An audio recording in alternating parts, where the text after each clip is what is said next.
तुम्ही सिनेमातही काम केलेलं आहे, सामाजिक क्षेत्रात तुमचं काम चांगलं आहे आणि छत्रपती सेवक म्हणून तुम्ही भरपूर काम करताय. तुम्ही समाजाला एक योग्य दिशा देण्याचं काम करताय. आता सिनेमात तुम्ही नक्की कधी आलात? बऱ्याच भूमिका तुम्ही केलेल्या आहेत. तर कुठल्या सिनेमात आपण नक्की काम केलेलं आहे? मी 2008 नंतर चित्रपटसृष्टीत आलो. त्यावेळेला मी मॉडेलिंग करत होतो. नंतर मी मॉडेलिंग कोरिओग्राफी करायला लागलो आणि नंतर वाटलं की थोडा अभिनयाकडे आपण वळायला पाहिजे, जे सगळे मॉडेल करतात. मग मी खूप प्रयत्न केला. मॉडेलिंग करत असताना थोडंसं फेमस झालो. कोरिओग्राफी करत असताना थोडंसं कामाची दखल, एक वेगळेपण, सामाजिक बांधिलकी जास्त फेमस झालो. योगायोगानं चित्रपतींना पहिल्यापासून फॉलो करत होतो. त्यांचे विचार डोक्यात होते आणि जशी छत्रपतींची सेवा करायला लागलो ना, तसं मग जगाच्या कानाकोपऱ्यात पोहोचलो. मी सुरुवातीला ओम राऊत यांच्या लोकमान्य या चित्रपटात काम केलंय.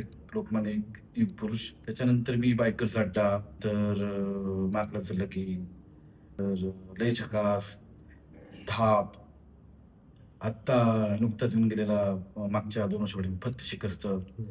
आता येतोय वीर मुरारबाजी, रामशेज, काकूळ, लक्ष्मी, धर्मरक्षक, छत्रपती संभाजी महाराज 2, 1 मध्ये पण मी होतो. त्यात मी गिरजू जाधव केला होता. 400 पेक्षा जास्त शॉर्ट फिल्म्स केलेत आणि सगळ्या ऑलमोस्ट छत्रपती शिवाजी महाराजांच्या विचारणावरती आहेत. कारण मला असं वाटतं की आजच्या पिढीनं छत्रपती शिवाजी महाराज डोक्यात घेतले पाहिजेत, जगलं पाहिजे. तर आपण ध्येय गाठू शकतो, नाहीतर अवघड आहे सगळं.